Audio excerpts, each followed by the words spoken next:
Muy bien, pues buenos días a todos y muchas gracias por participar en este acto que organiza UNESID sobre uno de los temas más candentes para la industria siderúrgica en su camino hacia la neutralidad climática, que es el uso del hidrógeno.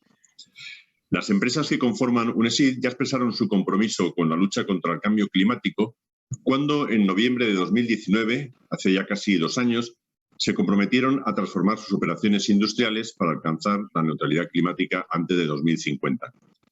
Con este compromiso, nuestra industria respondía a la demanda social ya expresada en el Acuerdo de París y los Objetivos de Desarrollo Sostenibles de Naciones Unidas, los famosos ODS. Nuestras empresas están trabajando en la búsqueda de soluciones que permitan alcanzar dicho objetivo de neutralidad climática, manteniendo un modelo de negocio sostenible, una transición industrial que combine tanto el desarrollo de la digitalización como el avance en soluciones ambientales que se implanten con criterios de sostenibilidad. Este compromiso supone la búsqueda de alternativas que permitan replantearnos los procesos productivos actuales. Trabajamos en modificar los procesos y modificar los vectores energéticos en uso. El hidrógeno es y será una línea de trabajo que nos va a ocupar en los próximos años, más allá de los diferentes colores con los que se designa a las diferentes variantes del hidrógeno. En UNESID sabemos que para abordar la transición hacia la descarbonización se necesitará una transición industrial profunda que requiere disponer de importantes volúmenes de energía baja en carbono, un desarrollo e implantación de nuevas tecnologías de proceso, un marco regulatorio que aporte seguridad jurídica y certidumbre a las empresas y, desde luego, un precio final de la energía que sea competitivo, estable y predecible. Los esfuerzos que se están realizando, tanto en el ámbito europeo como en los distintos países, se están centrando, en primer lugar, en la producción de vectores energéticos bajos en carbono. En segundo, y menor grado, en la disponibilidad de tecnología que permita su uso. En un tercer nivel, en el transporte de los mismos hacia desde los lugares de producción a los lugares de consumo. Y, por último, en establecer mecanismos temporales, los contratos por diferencias, que permitan a la industria alimentar sus procesos productivos a precios competitivos. Por tanto, consideramos que resulta esencial esbozar la cadena de valor de las energías renovables en general y del hidrógeno como apuesta europea y española en particular, aguas arriba, pero sin olvidarnos de la parte crucial, que es la de aguas abajo, que es el transporte, el almacenamiento y el consumo. Todo esto debe estar basado en un marco regulatorio sólido, que genere un entorno de colaboración seguro para todos los operadores, desde los generadores a los consumidores finales, pasando por comercializadores y encargados del transporte y almacenamiento. UNESID considera imprescindible que se asegure a los productores de hidrógeno una demanda sostenible, que se facilite a los transportistas el desarrollo de redes inteligentes de transporte y distribución y a los consumidores industriales un suministro estable a un precio que permita operar y competir en los mercados internacionales. Hay que recordar que las necesidades del hidrógeno en la siderurgia, si se lleva a cabo la sustitución total del gas natural por el hidrógeno, van a ser muy importantes.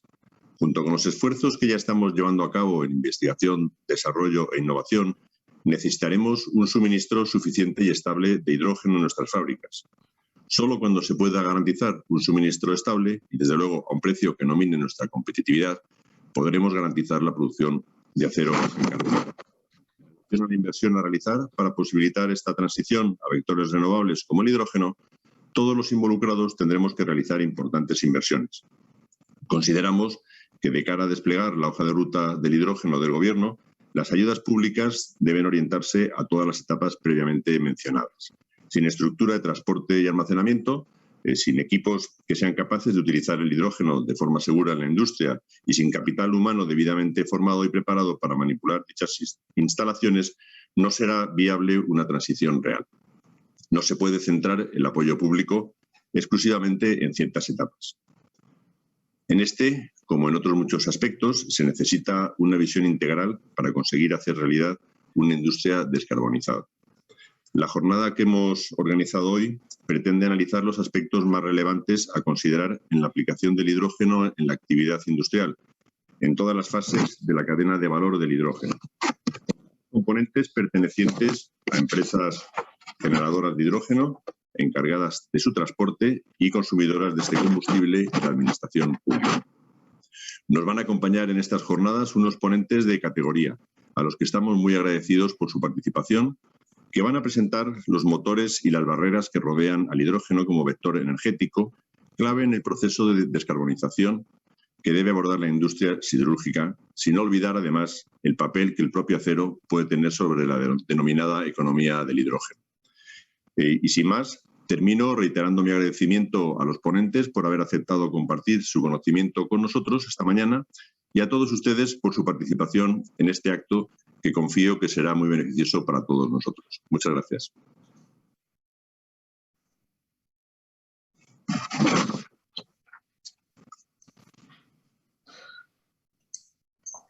Muchas gracias, presidente, por tus palabras y muchas gracias a todos los que os habéis conectado a este acto que organizamos desde UNESID y que estamos convencidos no será el último dedicado a la relación entre el hidrógeno y la siderurgia. Nuestro equipo ha trabajado intensamente para la organización de este acto, que dado el número de asistentes nos confirma el interés que despierta este vector energético en nuestra industria. Ya sé que estamos todos hartos de las pantallas, pero aunque las próximas convocatorias se desarrollarán en formato híbrido, cuando decidimos organizar este acto no teníamos todavía visibilidad sobre el desarrollo que iba a tener la lucha contra la pandemia. Como cualquier novedad tecnológica, la implantación del hidrógeno va a requerir no solo cuantiosas inversiones, como ya ha citado nuestro presidente, sino cambios sustanciales en el desarrollo de las operaciones. Para ello será necesaria la participación de todos, lo subrayo, por lo que quiero agradecer especialmente la participación hoy, la presencia de los representantes sindicales que nos acompañan. El marco regulatorio es crucial para permitir un desarrollo ordenado de esta nueva tecnología y dar seguridad jurídica a los inversores. Necesitamos una regulación que no sea dirigista y que sea neutral con respecto a las distintas alternativas para el desarrollo de la tecnología. Somos muy conscientes que estamos en una carrera junto con otros países, no solo desde la Unión Europea, sino de fuera, y que quedarse rezagado no es aceptable. No quiero emplear más tiempo, sino dejar paso a los verdaderos protagonistas de esta jornada, los ponentes, a los que reitero nuestro agradecimiento por haber aceptado compartir con nosotros su conocimiento de las distintas facetas que intervienen en el desarrollo del hidrógeno. Y sin más, cedo la palabra a Alejandro Kroos, su director general de Políticas Sectoriales Industriales del Ministerio de Industria, Comercio y Turismo y muy buen amigo de la siderurgia, que ha aceptado moderar esta jornada. Alejandro, el micrófono y la pantalla son todos tuyos. Gracias, Andrés. Buenos días a todos. Gracias primero por la invitación a moderar esta mesa del sector siderúrgico y el hidrógeno en el futuro de este sector. Gracias por invitar al Ministerio de Industria a poder tener la oportunidad de participar moderando esta mesa.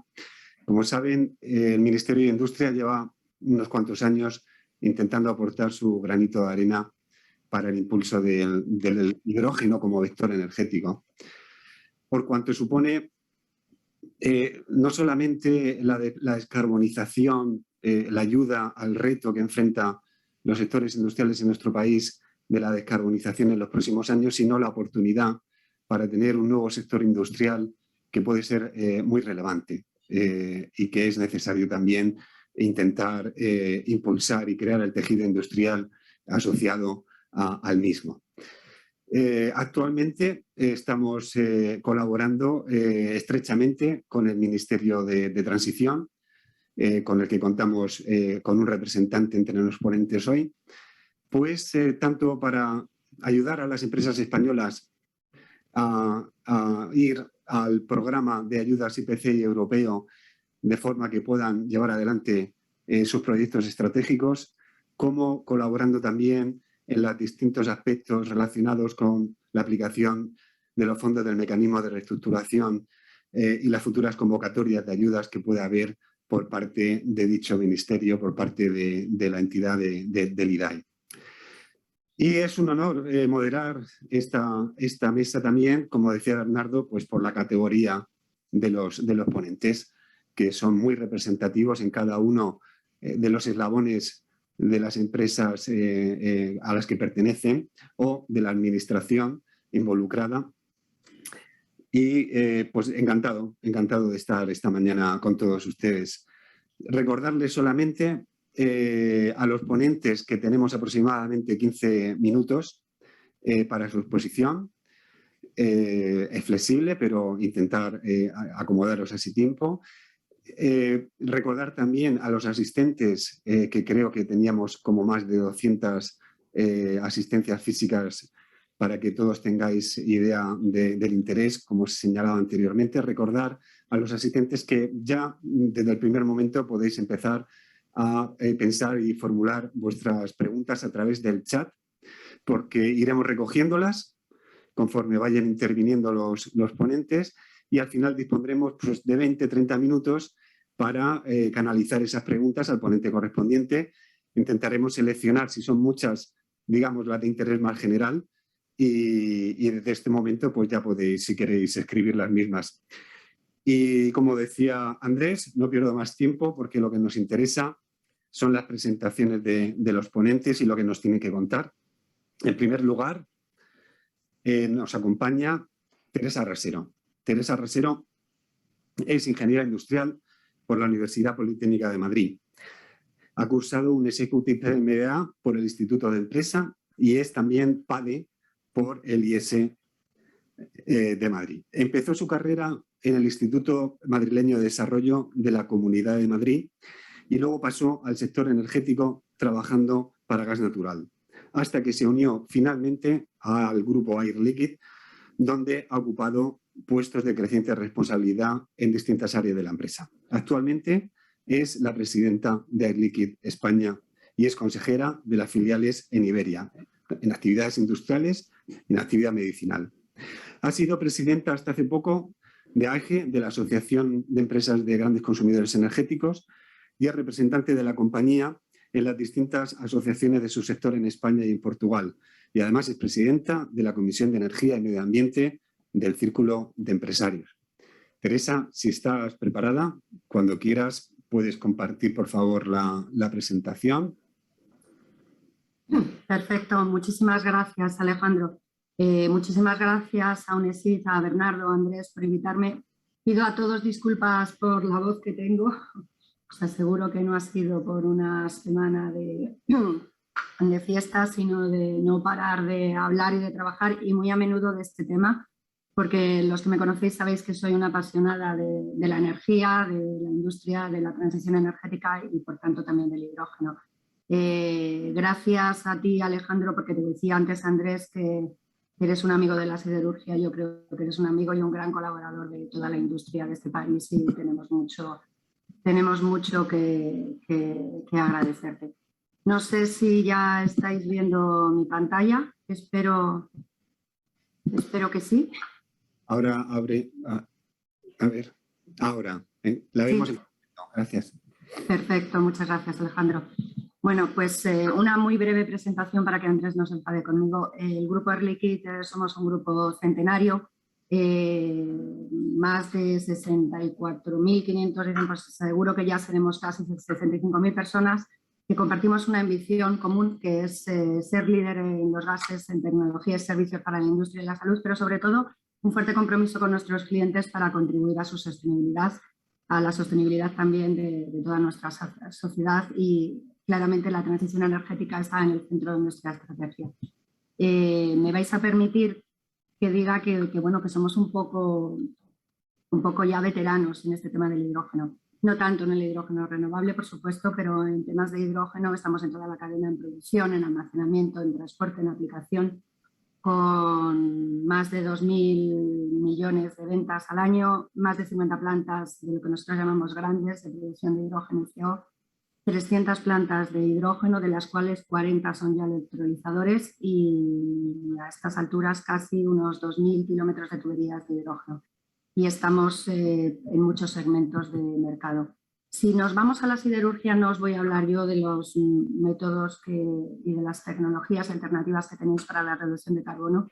Yo creo que en particular la siderurgia en este país ha demostrado durante muchos años su compromiso con la eficiencia energética, el reciclaje de gases residuales, y bueno, ahora, como muy bien decían Bernardo y Andrés, nos enfrentamos a un nuevo reto, y es ver cómo el hidrógeno y el hidrógeno renovable o bajo en carbono pueden aportar para la descarbonización de la siderurgia.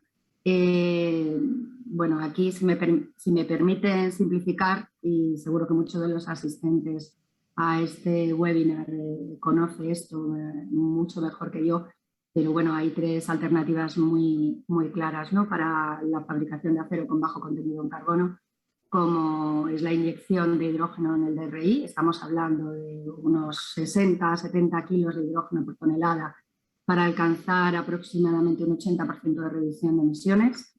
También podemos tener inyección de hidrógeno en el horno alto. Ahí hablamos de unos 40-50 kilos de hidrógeno para una reducción de un 20%. Y, por supuesto, todos los procesos de captura, y puede ser también captura y secuestración o captura y uso y aguas abajo del alto horno. Como os decía, no os voy a descubrir nada de esto, pero sí compartir con vosotros. Nosotros participamos en el Hydrogen Council, que se creó hace ya bastantes años, cuando hablar del hidrógeno era casi hablar de ciencia ficción. Y uno de los últimos updates que ha hecho el Council del hidrógeno sobre las perspectivas del hidrógeno nos hablan de a 2050 que puede ser entre un 15 y un 20%. En el último están hablando de un 18% de la demanda final de energía, que con esto se puede, es la pieza que falta en esta ambición que compartimos todos de descarbonizar nuestra economía y nuestros sistemas de producción, porque puede representar hasta unos 6 gigatoneladas año de reducción anual de estas emisiones. Y obviamente esto pues va a generar un mercado importante a nivel de ventas y también de empleos. Como muy bien decía antes Bernardo, la importancia y el desarrollo del hidrógeno tiene que ser en todos los eslabones de la cadena. Y tenemos que conseguir que el ecosistema del hidrógeno que podamos desarrollar entre todos esté fortaleciendo todos, tanto la producción, el almacenamiento, el transporte y sobre todo la aplicación. Porque sin lugar a dudas, si no tenemos elementos para fomentar la demanda, la cadena no se desarrollará. El hidrógeno bajo en carbono, muy a menudo solo hablamos de la electrolisis, pero nosotros pensamos, y está totalmente alineado con la estrategia de la Unión Europea, que la electrolisis generada con electricidad renovable, pero también el hidrógeno producido con biometano, son formas de conseguir este hidrógeno renovable que queremos para descarbonizar los procesos industriales. Y también pensamos que toda la parte de captura de carbón y almacenamiento y uso tiene mucho que decir en este proceso, como estamos viendo ya en proyectos muy importantes, sobre todo en el norte de Europa y también en Estados Unidos. Los usos del hidrógeno, pues claramente hay ya una industria que está consumiendo hidrógeno y por tanto es la sustitución de este hidrógeno que ahora le hemos puesto etiquetas y llamamos hidrógeno gris, y también desarrollar todos los nuevos usos del hidrógeno para reemplazar los combustibles fósiles, y aquí, como decíamos antes, hay claramente muchas aplicaciones para la siderurgia. La cadena de valor del biometano nos parece también especialmente importante porque fomenta todo un nuevo ecosistema, y un ecosistema que contribuye también a realzar zonas que posiblemente están siendo en España, como en muchos otros países en Europa, en muchos otros países en el mundo, están sufriendo una cierta despoblación, pero pensamos que es precisamente una cadena que, reforzándola, se puede conseguir un ecosistema en estas zonas y a la vez fomentar la transición energética que estamos buscando. La producción del biometano, como bien saben, pues parte desde la producción de biogás en digestores anaeróbicos. Luego hay un upgrading a biometano, y una gran ventaja que tiene es que esto puede permitir seguir utilizando activos que actualmente ya existen. No voy a entrar en temas demasiado técnicos para no aburrirles, y también porque tampoco soy la gran experta de la casa. Y sin duda la forma de producción de la que más estamos hablando todos son las tecnologías de electrolisis, Depende y después veremos qué tipos de electrólisis hay, porque no son todas iguales, pero podemos hablar de media de un consumo de electricidad de 60 kilovatios hora. También hay un aporte de agua. Este aporte de agua estamos hablando de 2,5 kilos de agua para producción de hidrógeno, uno que se dedica al proceso y otro kilo y medio que es para la refrigeración y que por tanto se recupera. Y estamos hablando de unas producciones de hidrógeno, bueno, no depende, ¿no?, si estamos hablando de normal metro cúbico hora o por tonelada, pero para dejar una idea que yo creo que es la más fácil de recordar, es que una planta de electrólisis de 1 megavatio nos va a producir unas 150 toneladas año. Como decía antes, tenemos distintas tecnologías de electrolizadores que están en distinto grado de madurez. Antes lo decía Bernardo, y también la producción tiene que continuar desarrollándose. Hablamos fundamentalmente ahora de 3 tecnologías, o 4 dentro de las alcalinas diferenciamos la alcalina atmosférica y la presurizada. La alcalina convencional ha sido el tipo que antes se ha desarrollado. Además tiene una ventaja, que no necesita metales nobles, pero tiene desventajas porque tiene bajas densidades de corriente y el tiempo de respuesta es elevado. Y eso supone que para una alimentación con 100% renovable tiene unas complicaciones mayores. Decía Bernardo y decía también Andrés antes que seguro que seguiremos hablando del hidrógeno. Yo creo que estamos todos los días oyendo hablar de hidrógeno y oyendo hablar de proyectos, pero esto es una tecnología que está en desarrollo. Una tecnología que algunos llevamos ya años trabajando, pero que estamos viendo cómo se acelera. Alcalina atmosférica, que es la que tenemos a la izquierda, alcalina presurizada, cuando la producción ya la obtenemos a una presión que a menudo es más adecuada para los procesos industriales que hay aguas abajo. Después está también la PEM, o la membrana de intercambio de protones, o polimérica protónica, se llama de distintas formas. Aquí el hidrógeno es muy, muy puro, se presuriza directamente y las densidades de corriente son mucho más elevadas, tiene una respuesta rápida, pero por contra tiene que necesita de metales nobles y de titanio. Sin entrar en demasiados tecnicismos tampoco de estos tipos de producción, hay una tercera o cuarta, que es la tecnología SOE, es decir, de electrólisis de óxido sólido. Esta tecnología no está todavía en comercialización, precisa de muy altas temperaturas, puede trabajar a muy alta presión, es reversible a una pila de combustible, tiene una eficiencia muy alta, pero claro, estas temperaturas a las que tiene que trabajar es una gran desventaja. Y de momento es una tecnología muy cara, en la que hay pues distintos actores que estamos investigando también en ella.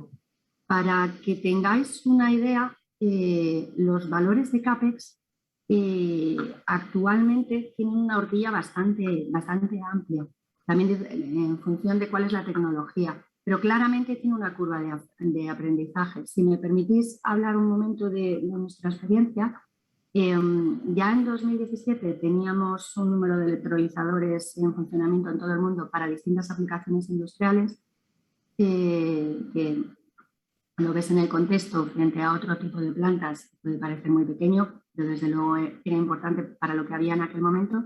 Pero en el 2017 solo había el electrolizador más grande que había en funcionamiento, era uno que teníamos que solo tenía 1,25 megavatios.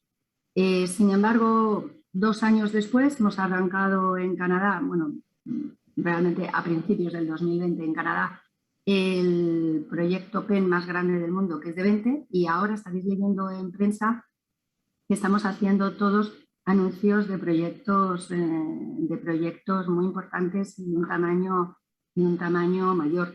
Nosotros publicamos la semana pasada la ampliación de un proyecto que tenemos en Normandía, que representará que serán 200 megavatios y que por tanto con el esperamos producir 30.000 toneladas al año de hidrógeno verde. Pero en esta curva, como yo creo que es un toque de atención que damos todos, ¿no? Tenemos que ver esta producción del hidrógeno, qué coste tiene. La producción del hidrógeno, aproximadamente del hidrógeno gris actual, estamos hablando entre 1 y 2 euros de kilo. Pero si nos vamos al hidrógeno verde, al hidrógeno renovable, tanto sea por electrólisis como por biometano, quizá con biometano un poquito más barato ahora, pero una diferencia pequeña, estamos en un entorno de los 3,5 a 6 euros y realmente estamos más en la franja alta. Con lo cual está claro que se necesita un desarrollo, igual que tuvieron las energías renovables, la fotovoltaica, la eólica, un desarrollo competitivo, un desarrollo tecnológico, pero también, como muy bien decíais antes, necesitamos un apoyo de las administraciones para poder acelerar esa curva de aprendizaje.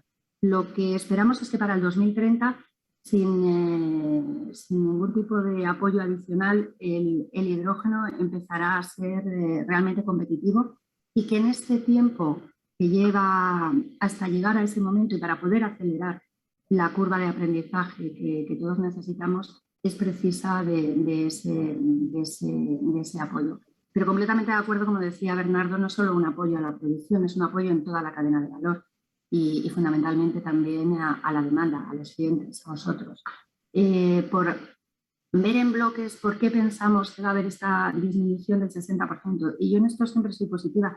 60% es lo que ya estamos viendo que se podría llegar a reducir el coste. Con lo cual, seguro que con una aceleración como la que estamos viendo de proyectos en todo el mundo, pero también en Europa y esperamos que en España, sin duda, conseguiremos esta reducción, que va a venir por una reducción de CAPEX, claramente, también por ciertas economías de escala. No es lo mismo hacer un electrolizador de 2 megavatios que no de 200.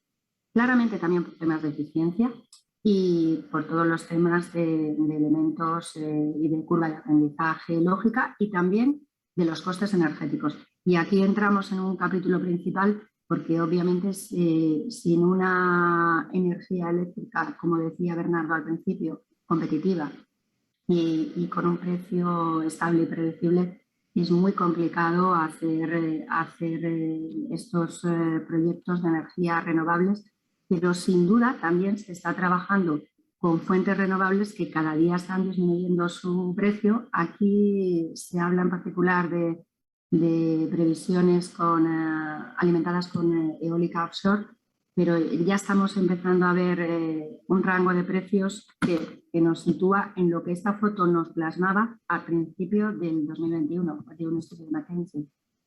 Aquí hay unas posibles evoluciones de lo que pueden ser los precios siguiendo las distintas tecnologías de electrólisis, pero me vais a permitir que sin entrar en el detalle, y tampoco quiero decir cuál es la tecnología la que va a imperar. Yo creo que va a ser un caso a caso y que se necesita precisamente un expertise sólido para ver las necesidades que tiene el cliente de seguridad de suministro, cómo puede o no producir a batch o un proceso continuo. Pero lo que está claro es que vamos a tener una reducción muy fuerte de los costes, pero que para esto, como decía Andrés antes, tenemos que acelerar esta curva de aprendizaje. Porque si no aceleramos esta curva de aprendizaje, será muy complicado estar en el 2030 en la foto que todos queremos para hablar de esos grados de descarbonización. Hay que tener en cuenta que, en vuestro caso en particular, en la industria siderúrgica, habéis trabajado mucho en la eficiencia y en la reducción de emisiones de CO2, pero hay un gran reto tecnológico para toda vuestra descarbonización en la que pensamos que el hidrógeno fundamentalmente va a ser un elemento clave, también en las técnicas de captura de carbono. Pero antes me ha gustado mucho oír las palabras de Bernardo y de Andrés porque los dos habéis reforzado el tema que todos tenemos que realizar importantes inversiones y que todos tenemos que aprender de esta curva para poder acelerarla. Por eso se necesitan alianzas para desarrollar estas tecnologías y hacerlas económicamente viables. Necesitamos un acompañamiento regulatorio, como decía antes Bernardo, un marco regulatorio sostenible y unas medidas de apoyo que estamos viendo con gran satisfacción como Europa se está poniendo en una posición puntera y está apoyando a la inversión. Tenemos planes, IPCI, Innovation Fund. En España tenemos grandes expectativas y estoy segura que será muy interesante todo lo que Manuel nos puede contar también del plan de recuperación y de resiliencia. No hay que olvidar, como decía Bernardo antes, la necesidad de contratos por diferencia. Hace escasamente 4 o 5 semanas en Portugal han dibujado ya un draft de lo que serían estos contratos por diferencia para la industria portuguesa para el fomento del hidrógeno, que es una medida especialmente importante. Hay que ver cuáles son esos precios de diferencia versus otras tecnologías. A día de hoy, para la industria termointensiva, pues necesita un precio del hidrógeno, que vosotros me corregiréis si me equivoco, pero está en un rango de 1 a 2, 2,5. Y cuando estamos hablando de materia prima, estamos en el euro medio kilo. Con lo cual, como decíamos, hay curva de aprendizaje, pero sobre todo seleccionar los proyectos que ahora nos puedan hacer que esa curva de aprendizaje acelere y que dé un impacto más claro en descarbonización y, por tanto, con un cliente aguas abajo, un industrial comprometido en este proceso. Y muy importante, algo que en España ya se está trabajando, ya en el último borrador aparecía de la transposición parcial de R2 de sistemas de garantías de origen para el oxígeno. Y bueno, y repito que sin duda hay otras rutas para producción de energía de hidrógeno renovable, como también es el biogás, con las plantas actuales y que está muy en línea con la estrategia europea del hidrógeno. Y bueno, yo creo que para no comer tiempo de mis compañeros, paro aquí, Alejandro, y estaré encantada si después hay preguntas. Había incluido un par de ejemplos de descarbonización, pero quizá durante la charla podamos hablar de ellos, si te parece, Alejandro. Sí, perfecto. Tú me marcas por cómo vayamos de tiempo. Sí, yo creo que podemos dejarlo aquí.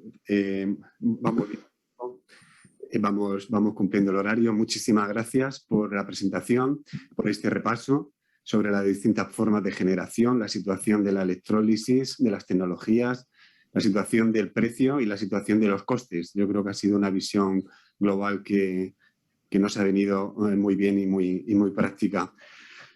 A continuación, vamos a pasar al ponente Jesús Gil. Jesús Gil es director de gases renovables en Enagás.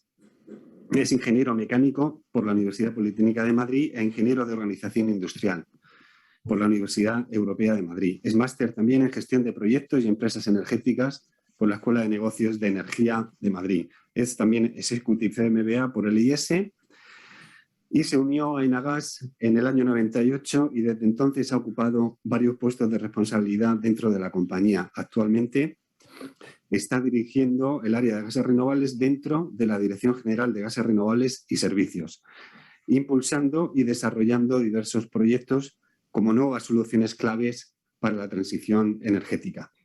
En 2015, por cierto, Jesús ganó el programa de emprendimiento de Enagás y es parte del equipo que fundó la startup tecnológica Vira Gas Imaging, especializada en aplicaciones de infrarrojos para el sector del oil and gas. Por cierto, antes de compartir la presentación, si quieres puedes ir empezando, Jesús, a compartirla. Nos estáis preguntando todos sobre si van a ser compartidas las presentaciones y las vamos a colgar en la web. Deciros que sí, si los ponentes nos tienen inconveniente, colgaremos las presentaciones y podéis usarlas y podéis descargarlas pues, dentro de un par de días seguramente de la web de la propia UNESID. Por cuando quieras, Jesús, muchas gracias. Buenos días a todos. Muchísimas gracias, Alejandro. La verdad es que cuando contáis un poco lo que he hecho en mi vida, me doy cuenta de que he estado de que he sido una persona bastante movida. Y como no podía ser de otra manera, dentro de lo que es una compañía como Enagás, siempre he estado ligado, bueno, pues a los nuevos desarrollos y a las nuevas oportunidades, ¿no?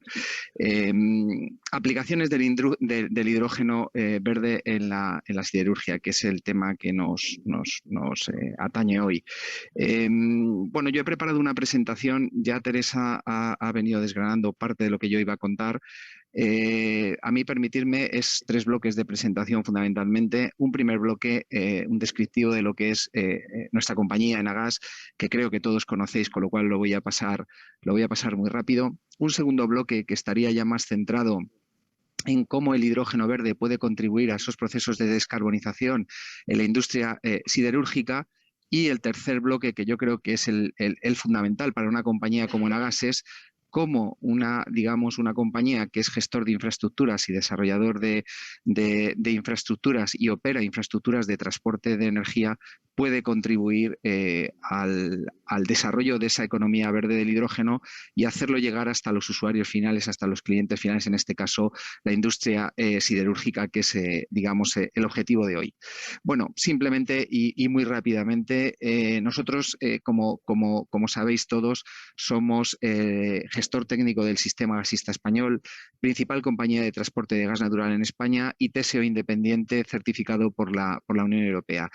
La primera infraestructura que se puso en marcha en España de gas natural fue la terminal de regasificación de Barcelona hace más de 50 años, concretamente en el año 69. Enagás es una compañía que tiene más de 50 años de experiencia gestionando, en este caso, energía y, en definitiva, siendo, en términos de energía, la mayor compañía de logística que hay en el país, ¿vale? Por los volúmenes de energía que manejamos nosotros al año.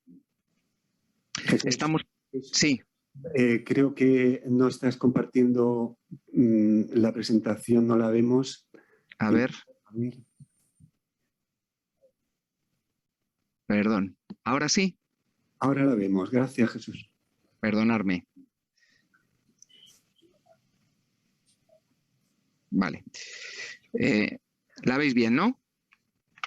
Sí, si quieres. Perfecto. Darle a formato de presentación como quieras. Estamos viendo el programa, la aplicación, puedes darle a formato de presentación si quieres.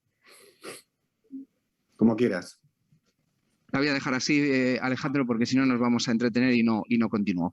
Vale, nada, simplemente os estaba comentando quiénes somos. Nuestra compañía tiene 50 años de experiencia, TSO independiente, principal compañía de transporte de gas natural y gestor técnico del sistema gasista. ¿Dónde estamos presentes? Bueno, nosotros somos una compañía que nació en España.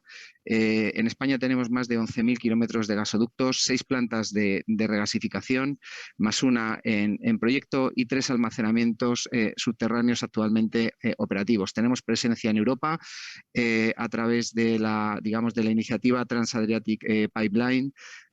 Tenemos presencia en concreto en Grecia, en Albania y en Italia, y adicionalmente a eso, en el continente americano tenemos presencia en Estados Unidos, en México, en Perú y en Chile. Nuestros principales activos pues son el transporte de gas natural, el almacenamiento de gas natural y la gestión del gas natural licuado.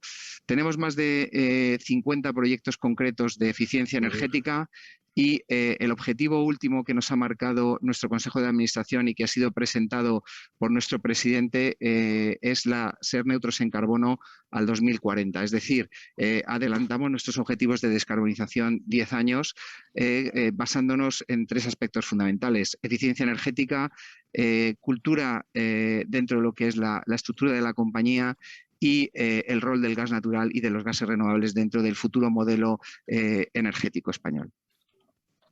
Vamos a entrar un poquito en el detalle del segundo bloque, que serían los gases renovables. Para nosotros los gases renovables son vectores energéticos indispensables en el proceso de la transición energética. Y en ese sentido, en el año 2019, Enagás hizo una reflexión estratégica que se consolidó cerrando un proceso con la creación de Enagás Renovable, que es la filial que en estos momentos capitaliza todo el desarrollo de los futuros proyectos basados en 2 pilares o 2 vectores energéticos, el hidrógeno verde y el biometano, como se estaba también comentando antes. 2 objetivos fundamentales: neutralidad tecnológica, es decir, estos vectores energéticos permiten la descarbonización de todos los sectores, incluso de aquellos que no son susceptibles de la electrificación, y luego, como no podía ser de otra manera, el aprovechamiento de las infraestructuras gasistas existentes, que entendemos que es indispensable para poder avanzar, digamos, este despliegue de los nuevos vectores energéticos al menor coste posible. ¿Qué principales criterios estamos utilizando nosotros para impulsar proyectos de gases renovables? Pues 5 criterios fundamentales o principales. Primero, que contribuyan a la descarbonización, optimizando sus costes y, lógicamente, buscando una transición justa e inclusiva. Que sean sectores, que sean proyectos tractores en toda la cadena de valor, que contribuyan al desarrollo de la industria española, que generen empleo sostenible. Y además, bueno, pues estamos trabajando, impulsando para que sean proyectos con socios. Como veis ahí, tenemos más de 30 proyectos en despliegue de hidrógeno, más de 20 proyectos de biometano en despliegue en toda España, con más de 50 socios. Entrando en el contexto global del hidrógeno, bueno, aquí tenéis una foto de las propuestas que están haciendo los diferentes países, no solo dentro de lo que es la Unión Europea, sino, yo diría, con una visión global en todo el mundo. En España, como bien sabéis, está la hoja de ruta que marca estos objetivos que figuran aquí en el 2024, que haya del entorno de 600 gigavatios de electrolizadores funcionando, y al 2030 esa cifra se subiría a 4 gigavatios, que correspondería al 10% de lo que hay el equivalente previsto en la Unión Europea al 2030. Esto debería de cubrir aspectos de demanda tanto en autobuses, en vehículo ligero, en vehículo pesado, y sobre todo y fundamental dentro de lo que es esa hoja de ruta, lo que marca o lo que manda esa reducción de al menos el 25% del consumo actual de hidrógeno gris que hay en España, que está tasado entre 500 y 600.000 toneladas al año por hidrógeno verde. Dentro de lo que es la apuesta de Nagas por el hidrógeno verde, digamos, trabajamos sobre 4 activos. 1, el desarrollo de tecnología propia a partir de proyectos de I+D+I. Para mí es importante que, además de hablar de las tecnologías y el despliegue de la infraestructura, que ahora veremos un poquito más adelante, del hidrógeno, también se trabaje en el pilar del desarrollo de tecnología y del I+D. ¿Por qué? Porque no va a ser todo desarrollo de infraestructura.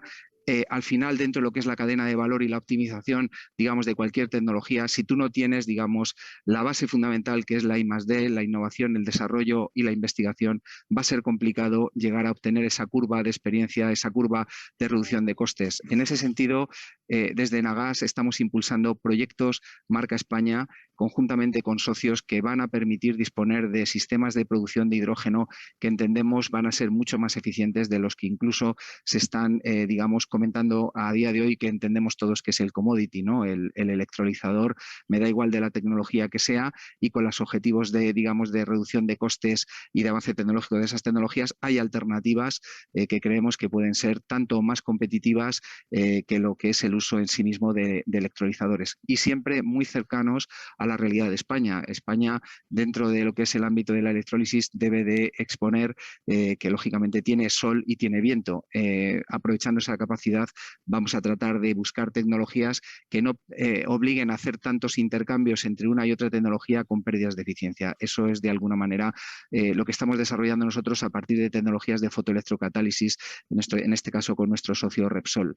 Estamos también desarrollando proyectos demostrativos a escala industrial, como puede ser de cadena de valor completa, como puede ser el Green Highland en Palma de Mallorca, que, como sabéis, es un valle de hidrógeno que se está desarrollando en las Islas Baleares, y que, sin ir más lejos, ayer o antes de ayer, la presidenta de la Comisión Europea, Ursula von der Leyen, lo puso como gran ejemplo de valle de hidrógeno en Europa y como modelo a seguir para el resto de las regiones europeas. Estamos desarrollando también proyectos para la descarbonización de los distintos sectores económicos y, lógicamente, y como no podía ser de otra manera, hacer un estudio de adaptación y desarrollo desarrollo de esa futura red de hidrógeno nacional hacia Europa. Como citaba antes, tenemos más de 30 proyectos con 50 socios. No voy a entrar, lógicamente, en el descriptivo de esos proyectos, pero sí me gustaría dejar, digamos, 3 pinceladas. La primera pincelada es que todos los proyectos están muy alineados con la hoja de ruta del hidrógeno renovable que tenemos en España y que, evidentemente, están centrados en la sustitución de hidrógeno gris por hidrógeno verde, usos en movilidad, usos térmicos en sectores de difícil electrificación y, lógicamente, la posible integración a futuro de energía renovable eléctrica, haciendo converger el sector eléctrico con el sector gasista, como veremos ahora un poquito más adelante. Somos miembros de la Asociación Española del Hidrógeno, de la Plataforma Tecnológica Española del Hidrógeno, de la Asociación Europea del Hidrógeno y de la European Clean Hydrogen Alliance, copresidiendo la mesa redonda relativa a transmisión y distribución de hidrógeno a nivel europeo. Jesús, para que tu control quedan unos 5 minutos como mucho. Perfecto. Esto lo ha estado explicando ya Teresa en su anterior explicación y no voy a entrar más en el detalle porque es evidente que el uso del hidrógeno está dentro de lo que es la estrategia, digamos, de reducción de emisiones dentro de lo que es el sector de acero. Aquí simplemente comentar que dentro de lo que es la propia economía del mundo del acero, bueno, pues hay dos técnicas o dos tecnologías que se están poniendo encima de la mesa, lo que se llama el Smart Carbon Use y el Carbon Direct Avoidance, en donde entraría, digamos, el uso de hidrógeno verde como principal agente reductor. Dentro de lo que son las expectativas de producción de hidrógeno, de acero en la Unión Europea, bueno, con una estimación de producción de un 0,5% de crecimiento hasta el 2050, como podéis ver en la curva de la derecha, a partir del 2030 empezaría ya a tener hueco, 25-30 empezaría a tener hueco ya el uso de las nuevas tecnologías, lo que llaman breakthrough technologies, donde entraría el hidrógeno como uno de los principales activos a desarrollar. Claro, evidentemente tú no te puedes quedar parado y esperar a que el 2030 las cosas pasen, tienes que empezar a acelerar las cosas antes y en eso es en lo que estamos trabajando ahora. Desde un punto de vista de reducción de emisiones, ya se ha comentado antes, la industria del acero lleva haciendo un grandísimo esfuerzo desde el 1960 para reducir emisiones, pero si evidentemente queremos reducir emisiones al 2050 entre el 80 y el 95%, bueno, pues aquí tenéis, digamos, con fuente Eurofer, las diferentes alternativas que hay para ir reduciendo esas emisiones hasta esos niveles, digamos, de reducción de carbono. Y en ese sentido, evidentemente, las tecnologías del hidrógeno empezarán a jugar un papel muy importante y cuanto antes lo hagan, pues lógicamente mucho mejor. Eso, ya se ha comentado antes, requerirá una inversión significativa, nuevos desarrollos y despliegues tecnológicos en la infraestructura energética. ¿Qué factores van a jugar clave en este aspecto? Bueno, pues como veis aquí hay dos aspectos que van a jugar, digamos, de una manera importante en esa reducción de emisiones asociada al uso del hidrógeno en el sector del acero. Yo diría en todos los sectores grandes y en sectores productivos, que es el coste eléctrico, que es un factor relevante, como veis ahí, ¿vale? Tanto en el uso directo del hidrógeno como elemento de reducción, digamos, de emisiones, tanto si tenemos precios de 40 euros el megavatio hora, como lógicamente en el impacto que tendría si tenemos precios superiores y lógicamente los precios de la tonelada de carbono. ¿Cómo puede contribuir la red de gas natural al proceso de descarbonización del acero? Bueno, simplemente aquí tenéis un resumen de lo que es el PNIEC. ¿Hay oportunidad de producir hidrógeno verde competitivo y barato? Bueno, pues ya estáis viendo que el propio PNIEC reconoce vertidos de 14 teravatios en cuanto a desacople de oferta con demanda y a lo cual sumaríamos que hay que desplegar 22 teravatios de almacenamiento e incrementar las interconexiones con Europa en un 15%, lo cual supondría 39 teravatios de importación-exportación. Al final, esta transparencia lo que viene a decir es que esos excedentes de energía, esa gestión de la energía, ¿vale? Ese almacenamiento energético que puede ser necesario para gestionar los volúmenes de teravatios en el escenario objetivo a 2030 que tiene el PNIEC, va a requerir efectivamente vectores energéticos que den lugar, digamos, a esa posible gestionabilidad de la infraestructura eléctrica. Y en este caso, el hidrógeno y la red gasista puede jugar un papel fundamental. ¿Cuál es el rol del hidrógeno desde la perspectiva de la infraestructura gasista? Pues lógicamente aprovechar las infraestructuras preexistentes, almacenar excedentes de energía limpia, conectar regiones y luego lógicamente los usos en movilidad, calor a alta temperatura y el hidrógeno limpio lógicamente para la industria química y en este caso para la siderurgia. Es decir, el hidrógeno permite llevar energía más limpia a más sectores y durante más tiempo a través de la propia infraestructura gasista. Para mí, en esta slide, lo más importante es el pie de página que tiene la slide. Transportar energía por tubería es 10 veces más eficiente que transportarlo por cable. Luego ya veremos, evidentemente, cuál es la solución, porque para transportar hidrógeno la logística más competitiva es la del uso de la tubería.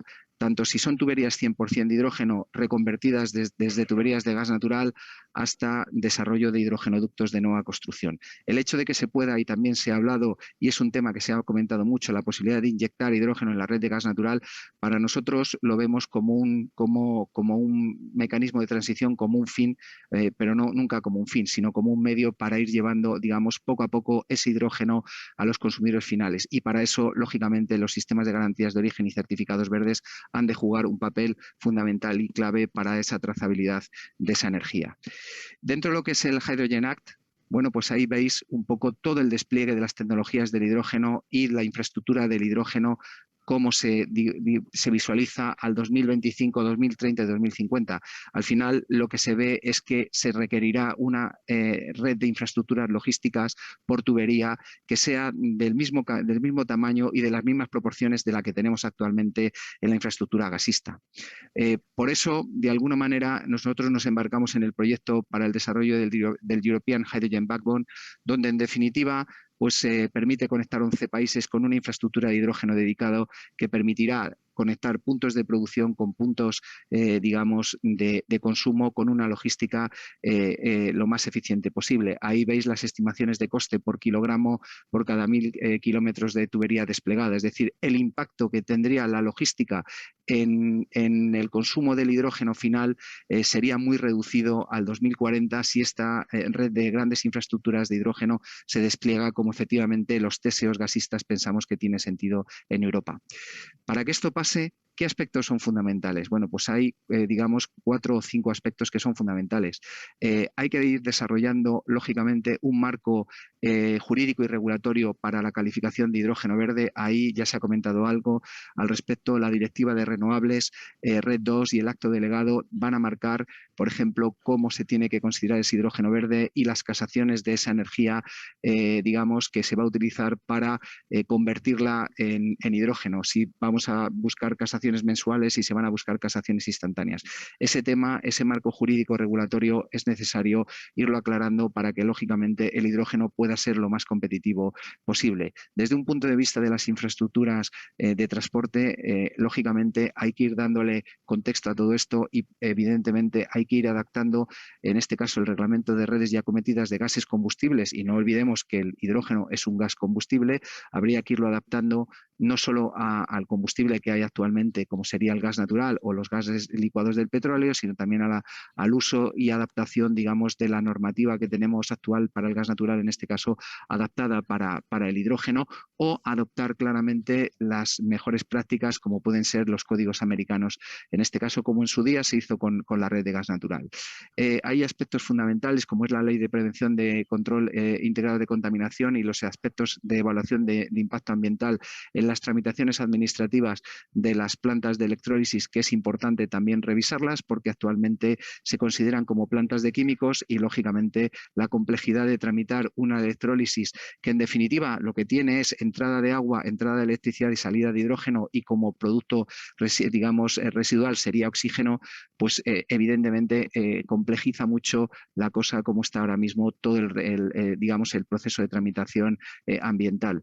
Es necesario efectivamente que si se despliega ese marco de infraestructuras a nivel europeo exista un régimen retributivo, un régimen especial para las primeras instalaciones que puedan hacer que el hidrógeno sea competitivo, y al final y al futuro tendrá que haber una especie de mercado organizado del hidrógeno que evidentemente es importante a través de un gestor técnico del sistema de hidrógeno, como puede ser efectivamente una imagen especular a lo que tenemos actualmente en el mercado gasista. Y luego... Vamos ya. Perfecto. Y luego simplemente remarcar la necesidad de una tarifa eléctrica competitiva que permita de alguna manera reducir los costes de producción de hidrógeno y los haga, digamos, competitivos. Nada, simplemente entiendo que las presentaciones serán accesibles, que he añadido algunos anexos con proyectos a nivel europeo precisamente de aplicativo de hidrógeno en el uso, digamos, del sector del acero.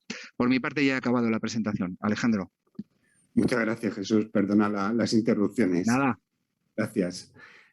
Bueno, es relevante la presentación los mensajes sobre el papel de vuestra empresa en el impulso de proyectos industriales y el acompañamiento en I+D y en proyectos piloto. Es muy relevante ese trabajo vuestro, así como el papel que puede ocupar la actual infraestructura que puede ser útil para el despliegue del hidrógeno. Son dos mensajes importantes.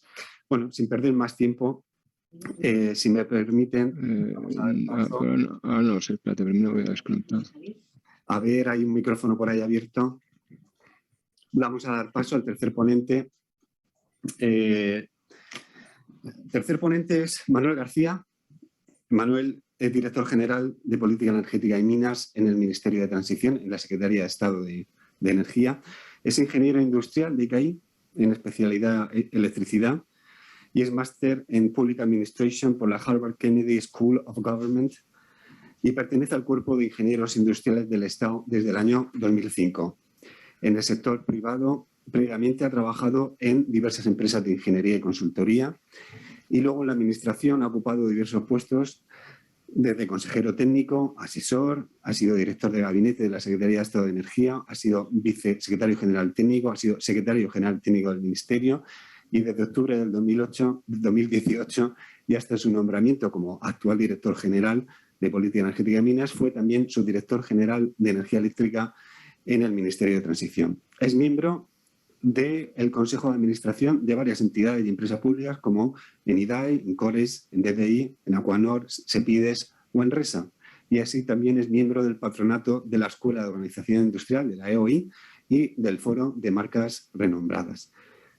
Manuel, cuando quieras puedes empezar. Gracias.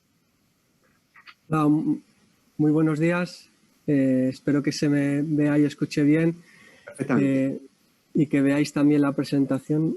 Voy a ponerla en modo presentación. Se ve bien ahora, perfecto. Muy bien. Pues muchas gracias, Alejandro, por la introducción y muchísimas gracias a UNESID por la invitación al Ministerio de Transición, para la Transición Ecológica del Reto Demográfico y en particular a esta Dirección General que tengo el honor y la responsabilidad de ostentar la titularidad, a participar en esta interesante y necesaria jornada. Gracias por darnos esta posibilidad de trasladar la voz y la visión del Gobierno sobre el desarrollo del hidrógeno en España, las oportunidades que representa como proyecto país. El hidrógeno ya se ha ido exponiendo en las distintas intervenciones previas. Es algo más que una materia prima para la industria o un combustible directo como se ha mencionado y como es el caso del sector siderúrgico, sino que es un vector energético y como tal pues aporta muchísima flexibilidad y versatilidad al sistema energético y puede desempeñar un papel muy importante para encajar esas últimas piezas del puzzle de la transición energética que somos todos conscientes que todavía faltan por rellenar para que sea una realidad en los plazos y con la ambición que como sociedad y como continente y como Unión Europea hemos asumido. El índice de mi intervención, pretendo dar una visión del contexto nacional y europeo. Algunas de las cosas, es lo que le pasa a uno cuando le toca intervenir hacia el final, pues muchas de las interesantísimas intervenciones y presentaciones que me han precedido pues ya ya lo han ido esbozando algunas de las cosas, pero bueno, quería dar un contexto más de las politics y de las policies del hidrógeno, el contexto nacional europeo en el que nos movemos, después un poco más de detalles sobre la hoja de ruta del hidrógeno, que es el instrumento estratégico de España para el despliegue del hidrógeno renovable. En España hablamos de hidrógeno renovable, es el color que nos gusta de todos esos colores que aparecen sobre la mesa y que son conocidos, y tiene una razón de ser. Creemos que es la manera es la opción que permite extraer las mayores ganancias para España como país, como industria, como sistema energético. Y después abordaré los aspectos pues, más relevantes que se han identificado en esta hoja de ruta para el desarrollo del hidrógeno, y en la medida posible pues, esbozando cuáles son las implicaciones más específicas para el sector siderúrgico. Y por último me referiré brevemente, porque tampoco tenemos tanto tiempo, a la dimensión del Plan de Recuperación, Transformación y Resiliencia, donde el hidrógeno juega un papel muy importante. Como decía, el contexto nacional que tenemos, nuestro gran paraguas para la transición energética es el Plan Nacional Integral de Energía y Clima. Lo relevante del Plan Nacional Integral de Energía y Clima, que todos los Estados miembros tenemos por obligación del Reglamento de Gobernanza de la Energía, es que por primera vez integra la planificación y las políticas climáticas con las energéticas, porque hablar de transición ecológica o de lucha contra el cambio climático es cuasi sinónimo a hablar de transición energética, ya que con los usos energéticos se explican cerca del 80% de las emisiones de gases de efecto invernadero, y esa es la gran virtud de este nuevo enfoque. Eso es lo que justifica la creación de un Ministerio para la Transición Ecológica, que integra ambas competencias y ambas funciones de energía y clima y ambas potestades regulatorias. Y ahí ya hay una medida, la 1.8, de promoción de gases renovables, donde se establece que se aprueban planes específicos para el impulso de estos gases renovables, que tengan en cuenta el potencial de producción y demanda en nuestro país. Posteriormente, también como parte del marco estratégico del Gobierno para la transición energética, está el PNIEC, está también lo que entonces era el anteproyecto de ley de cambio climático, ya es una realidad, una ley, la Ley 7/2021 de cambio climático y transición energética, donde tenemos un artículo específico, el 12, también para la promoción de los gases renovables, que dice literalmente eso, que el Gobierno fomentará, aprobando planes específicos, pues los gases renovables, incluyendo específicamente el hidrógeno, y con esa señal que siempre damos, primando a aquellos en cuya fabricación se han usado exclusivamente materias primas y energía de origen renovable. Y también con este guiño, esta señal a la economía circular y a la reutilización de residuos orgánicos o subproductos de origen animal o vegetal, que tiene mucho que ver también con la hoja de ruta del biogás, que estamos también ultimando en su redacción y en sus trámites últimos antes de la próxima aprobación también por el Gobierno. El contexto europeo, tenemos la European Hydrogen Strategy, que está muy alineada con la española, reconoce también el hidrógeno como este elemento esencial para poder alcanzar el objetivo de la neutralidad climática en 2050. Más allá del PNIEC, que es a 2030, eso también es importante destacarlo. En Europa y en España tenemos un objetivo a largo plazo, 2050, y tenemos una estrategia a largo plazo, 2050, para hacer de Europa y de España, por tanto, también una economía neutra en carbono. Eso implica abatir el 90% de las emisiones de gases de efecto invernadero y que el otro 10% venga por la vía de la absorción en sumideros.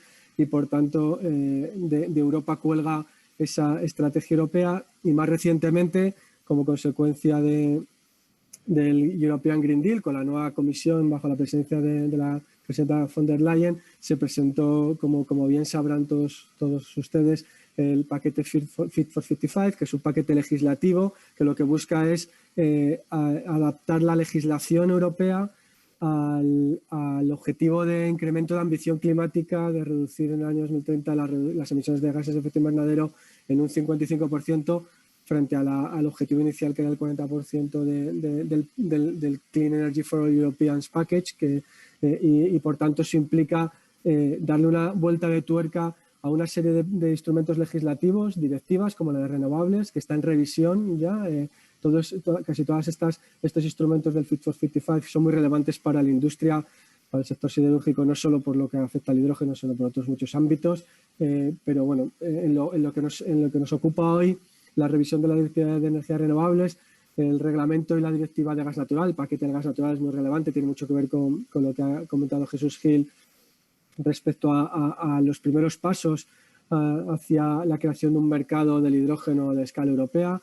La directiva de taxonomía, también para orientar la financiación y los flujos financieros hacia aquellas tecnologías, inversiones que estén alineadas con estos objetivos de descarbonización, o el reglamento para el despliegue de infraestructura para el suministro de combustibles alternativos, que le atañe mucho a Alejandro Cros, que lo tenemos aquí porque viene a sustituir la directiva de este mismo nombre y que es competencia, ha liderado siempre su dirección y su ministerio, y que también tiene mucho que ver con el uso del hidrógeno como combustible para el transporte. La hoja de ruta del hidrógeno en España, una apuesta por el hidrógeno renovable, pues lo que establece, hace un diagnóstico, establece que el hidrógeno es la solución sostenible clave para la descarbonización. Es fundamental por su aspecto industrial, por la capacidad de desarrollar cadenas de valor industrial innovadoras. Estamos ante todo estamos en una revolución, una reconversión industrial a muchísimos niveles, que viene desde el sector energético, pero que al final acaba repercutiendo en prácticamente todos los ámbitos de la economía y de la sociedad. ¿Y por qué el hidrógeno? Bueno, pues porque el hidrógeno, con las tecnologías y la situación de las curvas de coste actuales, pues parece que es la solución más eficiente en ciertos usos energéticos, como la industria intensiva que requiere procesos de alta temperatura, o en algunos modos de transporte, aquellos más pesados, de larga distancia, el marítimo, el ferroviario, la aviación, donde actualmente electrificar no es viable ni técnica ni económicamente, y ahí es donde aparece el hidrógeno como esa alternativa viable y competitiva, reconociendo que todavía hay un gap y sobre el que es necesario actuar. ¿Qué oportunidades consideramos que ofrece el hidrógeno renovable para el sector siderúrgico en general y el español en particular? Bueno, pues como decía, hay sectores industriales o usos o procesos industriales que son difícilmente descarbonizables actualmente, o al menos mediante una electrificación directa, y ahí las aplicaciones del hidrógeno renovable para los usos térmicos, sustituyendo al carbón de coque, por ejemplo, los altos hornos. Se ha hablado aquí en este foro, yo soy el menos tecnólogo de todos y no me atreveré a decir una sola palabra sobre los procesos, porque ya Teresa y el resto de ponentes han dicho mucho, y seguro que entre nuestros oyentes también hay muchísimo expertise en ese ámbito. También tiene este elemento de desarrollo de las cadenas de valor de la economía del hidrógeno, alimentando la demanda del sector siderúrgico, aumentando la diversificación de los off-takers y fortaleciendo estas cadenas de valor. Al final es indudable que la sociedad va a demandar productos finales e intermedios que sean compatibles con la descarbonización, y ahí están apareciendo ya nichos de mercado que si somos capaces de identificarlos y de movernos rápidamente, pues pueden generar posiciones de ventaja competitiva de la industria europea, y tenemos que liderar este proceso porque donde hay un reto también hay una oportunidad. Es fundamental potenciar el I+D+I como pilar de este crecimiento sostenible, y por tanto ahí aparecen oportunidades de I+D+I en sistemas y bienes de equipos que utilizan el hidrógeno renovable, porque esto también nos permite desde la innovación y desde el conocimiento, pues nos permite aumentar la resistencia o la resiliencia de las empresas en un mercado que es global y que es pues despiadado en la competencia a la que está sometida, y por tanto hay, junto con otros instrumentos de protección de la industria, poniendo en valor los esfuerzos que hacen en este proceso, pues creemos que la I+D+I es fundamental.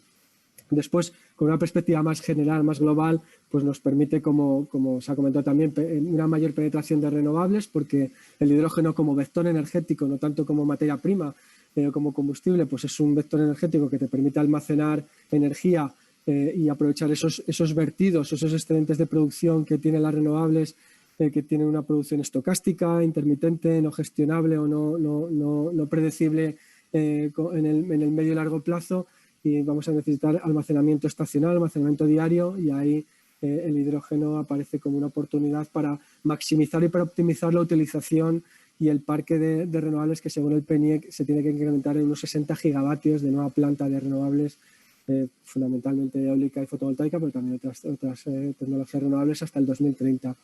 Y después, una dimensión también muy relevante, la ha comentado Jesús Gil, porque el proyecto de Mallorca es un ejemplo de ello. El hidrógeno es una herramienta muy valiosa en aquellos sistemas energéticos aislados. Y España tiene buenas muestras de ellos, ¿no? Los sistemas energéticos de los territorios no peninsulares, que por su tamaño, dimensión, pues menor diversificación también, y aislamiento total o parcial, pues tienen mayores dificultades porque no pueden aprovechar estas economías de escala o la diversificación que te dan los sistemas más integrados. La visión de la hoja de ruta pues tiene estos objetivos. Manuel, nos quedan 3 minutos para los mensajes principales solamente, perdona. Muy bien. No iré por encima, pero la hoja de ruta tiene una visión de desarrollar 4 gigavatios de electrolizadores en el año 2030 y tiene objetivos cuantitativos también en estos otros usos o sectores del transporte, donde pueda aparecer el hidrógeno, con esos datos que tienen ahí de despliegue de redes y de líneas de hidrogeneras y de autobuses que usen la pila de combustible con el hidrógeno. Lo que prioriza la hoja de ruta es la sustitución del hidrógeno gris allí donde se consume. Creemos que la prioridad, las grandes ganancias aparecen en esa sustitución del hidrógeno gris por hidrógeno verde, con la producción in situ. De esas 500.000 toneladas de hidrógeno gris que se consumen en España, el 70% vienen precisamente del sector siderúrgico. Ahí es donde aparece la gran oportunidad de descarbonización y de despliegue, y es donde nos debemos orientar. Después, las líneas de acción de la hoja de ruta pues, están agrupadas en 4 grandes bloques. Instrumentos regulatorios, muchos se han mencionado ya, muchos vienen de Europa. Se ha hablado de la Directiva de Emisiones Industriales y de la Ley de Evaluación Ambiental, que también viene de Europa. Obviamente hay que armonizar, modernizar y actualizar esa regulación, porque el hidrógeno, como se ha dicho, cae ahora mismo en el ámbito industrial químico, pero con esta dimensión energética pues hay que darle una vuelta a esa regulación para que no suponga una barrera para el despliegue. Hay que simplificar también las tramitaciones, el permitting, ¿no?, de las instalaciones de producción y suministro, con temas como la utilidad pública, toda la regulación de las afecciones a terceros y la capacidad de desarrollar con agilidad toda la infraestructura asociada a la cadena de valor del hidrógeno. Y después, un elemento fundamental desde el punto de vista regulatorio, se ha mencionado poder monetizar o poner en valor el hidrógeno que tiene su origen renovable mediante un sistema de garantías de origen de hidrógeno renovable. Y en este particular, pues recuerdo, ya se ha dicho, que el Ministerio ha sacado de información pública un sistema de garantías de origen para los gases renovables en el contexto de un Real Decreto que lo que transpone es parcialmente la revisión de la Directiva 2019 de renovables, y por tanto a todos los participantes aquí pues les animo a que bueno, las contribuciones que hayan podido hacer en esta información pública, que es un proyecto normativo que seguirá su curso en las próximas semanas y meses, pues que sigan contribuyendo para que podamos incorporarlo. Después también la hoja de ruta incorpora instrumentos sectoriales para la industria, están ahí, la integración sectorial que tiene que ver con esta visión del hidrógeno como un vector energético. Hemos marcado ahí las que consideramos que tienen más implicación para el sector, y después hay instrumentos transversales muy importantes donde está la información, la formación, la dimensión internacional y un elemento y un eje que ya se ha dicho muchas veces, que es el de I+D+I, porque primero hay que seguir impulsando la curva de aprendizaje, la reducción de los costes para reducir esos gaps de coste que tiene todavía el hidrógeno renovable. Y por último, una brevísima referencia al PRTR, al Plan de Recuperación, Transformación y Resiliencia. Como bien se sabe, bueno, este es el gran esquema. Hay 4 grandes líneas de actuación con 10 políticas palanca y una treintena de componentes. Hay una componente específica dentro de la política palanca 3, que es la de transición energética justa e inclusiva. La componente 9 es específica sobre el hidrógeno. Se llama, de hecho, hoja de ruta del hidrógeno renovable y su integración sectorial. Y ahí tiene este objetivo que coincide plenamente con el de la hoja de ruta, y tiene una dotación presupuestaria total de 1.555 millones para este trienio del 21 al 23. La componente 9 tiene 4 líneas de actuación. La línea 1 es la de la cadena de valor innovadora y de conocimiento, que tiene este foco más para el desarrollo industrial de la producción de electrolizadores, el I+D+I. La línea 2, que es la de los clústeres de hidrógeno renovable, es donde la industria también va a participar y está llamada a participar porque nos permite poner juntos en estos valles o clústeres de hidrógeno a todos los participantes en la cadena de valor y aprovechando todas estas sinergias, ¿no? y la posibilidad de la circularidad. La línea 3, que es para proyectos singulares pioneros, de nuevo, ahí se hicieron unas manifestaciones de interés donde recibimos centenares de propuestas súper interesantes. Y una línea 4 que está enfocada a la integración del PRTR con los proyectos de interés común europeo, el IPCI, que también mencionó Alejandro en su introducción inicial, y que lo que busca es hacer ese matching entre las líneas del plan de recuperación y estas oleadas que ya se han iniciado a nivel europeo. De hecho, la primera ola del pasado verano ha fomentado y ha puesto un especial interés y énfasis precisamente en aquellos proyectos que tienen un impacto en la industria.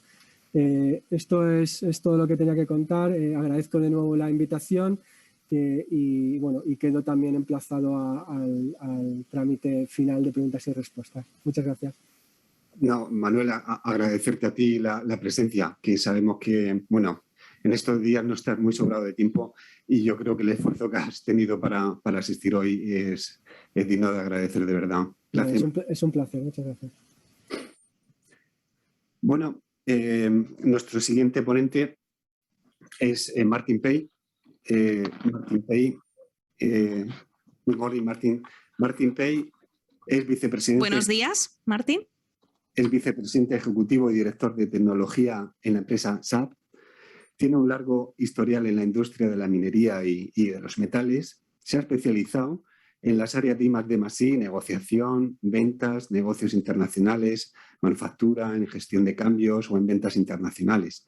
Es doctor en metalurgia y ciencias de materiales del Royal Institute of Technology de Estocolmo, Suecia. Es iniciador y responsable del proyecto Hybrid, como queramos, Hydrogen Breakthrough Iron Making Technology, donde los socios, como saben, es SAP, LKAB y Vattenfall.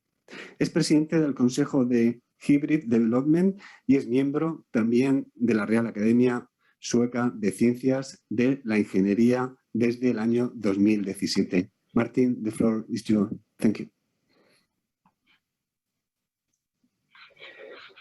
Thank you very much for this kind... Muchas gracias por esta introducción tan elegante, Alejandro. Voy a compartir mi pantalla. ¿Me podéis ayudar, por favor? ¿Me podéis escuchar bien? Te oímos perfectamente. You hear me? Very good. Thank you. Muy bien, gracias. Vale, ¿podéis pasar a la próxima diapositiva, por favor? Yes. Vale. Muchas gracias por invitarme para compartir nuestra experiencia con la iniciativa Hybrid en Suecia. Voy a hacer una breve introducción hablando de la iniciativa y por qué la SSAB aquí está en el camino para estar libre de combustibles fósiles. Voy a hablar de nuestra hoja de ruta hacia la implementación de esta nueva tecnología. Próxima, por favor. Vale, todos sabemos que el acero es un material extremadamente importante, especialmente pensando en la tarea para descarbonizar la sociedad como un todo. El acero va a ser uno de los materiales más importantes que necesitamos producir también en el futuro. El acero también es muy bueno, podemos reciclarlo una y otra vez y es un material disponible casi en todas partes del mundo. Sin embargo, la producción de acero y la tecnología aquí produce una cantidad significativa de emisiones en la industria y necesitamos encontrar una solución. Próxima diapositiva, por favor. Hay diferentes análisis aquí.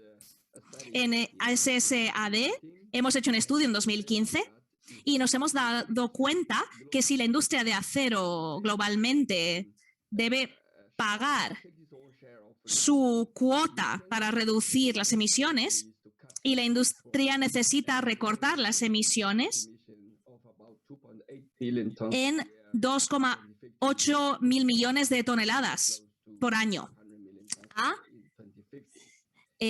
400, 600 aquí hasta 2050.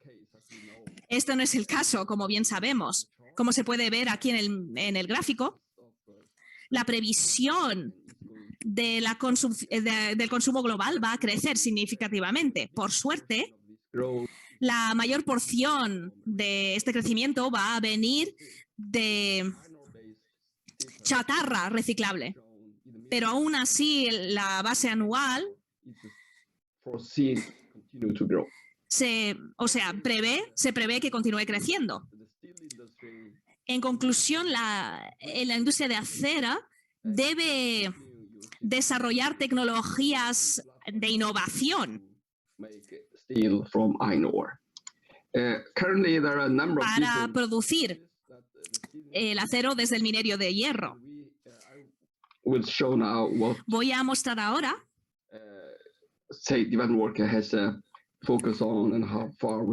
el enfoque de nuestro desarrollo y hasta dónde hemos llegado. Próxima slide, por favor. El SSAB es la mayor empresa siderúrgica en Suecia y Finlandia. Nuestra plataforma aquí es muy eficiente. Hemos tenido una transformación significativa hace 40 años. Con LKB también hemos desarrollado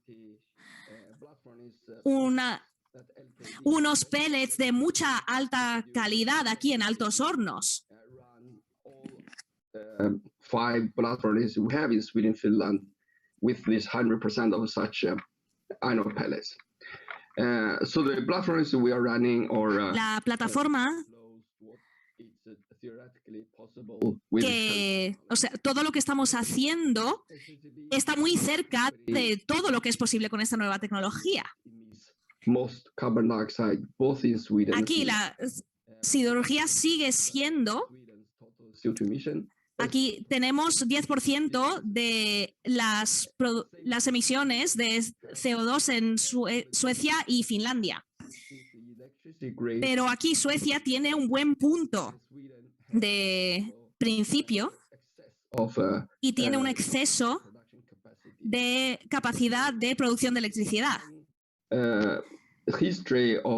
Con una larga historia de desarrollo de la industria metalúrgica, con una tradición de cooperación en la cadena de valor. Hemos sugerido crear un instituto híbrido, el que hemos estado trabajando desde 2016. Próxima diapositiva, por favor. Entonces, lo que queremos hacer en realidad, si lo miráis, es bastante simple. Queremos usar el hidrógeno para reducir el minerio de hierro en vez de usar el coque y el carbón. Así, cortamos los costes de raíz y también usamos electricidad producida localmente en vez de importar el carbón, como es lo que hacemos hoy en día. Próxima diapositiva. Cuando empezamos, hemos lanzado un programa I+D significativo. Hemos involucrado las universidades más relevantes, institutos de investigación, y también hemos creado un desarrollo híbrido. AB, aquí, una empresa conjunta con SSAB, y hemos hecho un estudio de previsibilidad bastante extensivo. Aquí es un pantallazo de las conclusiones de nuestro estudio, que compara nuestra tecnología actual usando los pellets de minerio de hierro en la parte norte de Suecia, comparado si transformamos aquí el proceso híbrido que se puede ver a la derecha.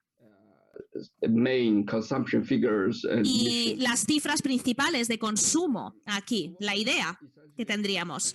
Esencialmente lo que queremos hacer es usar estos pellets de alta calidad y en vez de pasar por los altos hornos usando el coque y el carbón, pasamos aquí una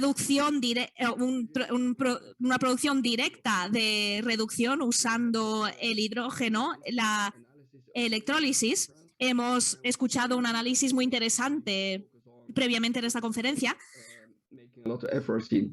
No estamos poniendo mucho esfuerzo para mejorar la tecnología de electrólisis, pero al mismo tiempo estamos estudiando una tecnología para almacenar gas de hidrógeno de alta presión y así podemos mejorar la conexión con la electricidad para tener más energía eólica de cara al futuro.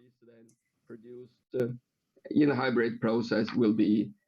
el proceso de hybrid va a ser mezclado con la chatarra reciclada y continuamos en la producción de productos de acero de alta calidad.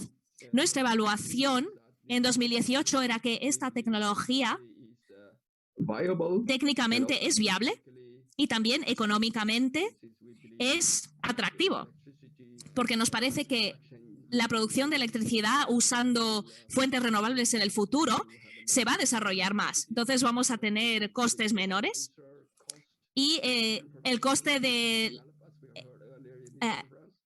electrolizador y además la tecnología de almacenamiento de hidrógeno también va a mejorar la economía de procesos.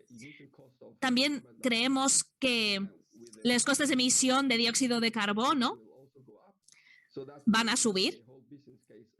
Entonces hace que todo el caso de negocio sea atractivo para nosotros en Suecia y Finlandia. Hemos decidido invertir en un programa de desarrollo piloto significativo. Hemos estudiado la descarbonización de la chatarra, de los pellets,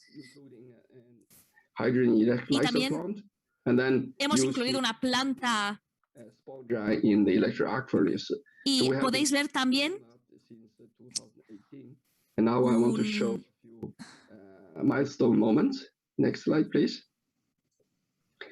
hierro esponjoso también. Por favor, próximo slide. El próximo, sí.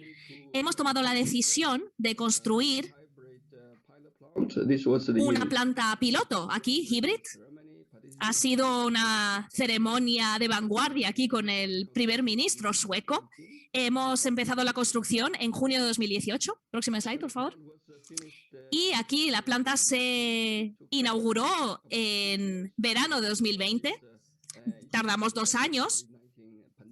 Y en medio de esto hubo la pandemia, entonces hemos tenido algunos atrasos, pero finalmente la planta entró en operación. Entonces, desde entonces hemos hecho varias campañas con diferentes etapas de esta nueva tecnología. Próxima diapositiva, por favor. Aquí, como hemos subrayado en la planta en la Unión Europea, la ha llamado de un proyecto de faro de la industria. Las Naciones Unidas, lo hemos presentado en las Naciones Unidas en 2019 y hemos lanzado un grupo de liderazgo de transición y hemos trabajado con el gobierno indio para este proyecto. Ha sido subrayado como uno de los proyectos de tecnología de vanguardia que estamos desarrollando. Próxima diapositiva, por favor. Más temprano este año, en junio, hemos anunciado que la planta piloto ha funcionado con continuidad y con éxito y ha producido el primer conjunto de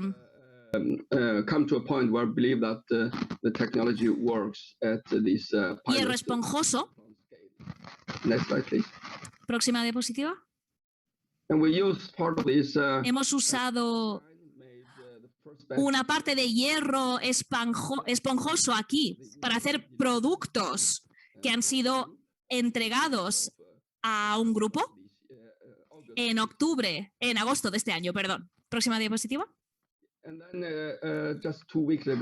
Y hace solamente 2 semanas, el grupo Volvo ha mostrado el primer vehículo hecho por este producto sin combustibles fósiles. Se ha mostrado al público el participating in this ceremony, and this is a very interesting vehicle. This is a fully electric. El comisario europeo estaba aquí. Es un vehículo muy interesante que funciona de forma autónoma y puede ser usado en operaciones de mineración también.